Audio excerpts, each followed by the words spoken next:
गहरे अंधेरे में लिपटा हुआ गांव आधी रात को और भी भयानक लग रहा था। चारों तरफ सन्नाटा था, बस चिंगुरों की आवाज सुनाई दे रही थी।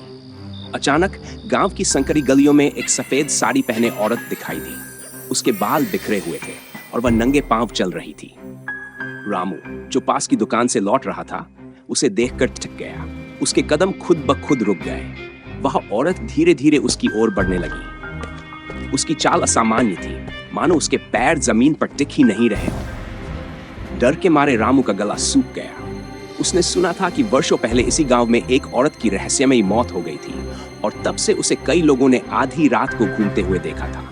रामू ने जैसे तैसे हिम्मत जुटाई और पीछे मुड़कर भागने लगा। लेकिन जैसे ही उसने 2 कदम बढ़ाए, एक ठंडी हवा का झोंका आया और वह औरत अचानक उसके ठीक सामने खड़ी थी। उसकी आंखें जल रही थीं और उसका चेहरा अजीब तरीके से हिल रहा था। रामू चीख भी नहीं सका। अगले ही पल वह बेहोश होकर जमीन पर गिर पड़ा। सुबह गांव वालों ने उसे सड़क पर पाया, लेकिन उसने फिर कभी आधी रात को बाहर निकलने की हिम्मत नहीं की।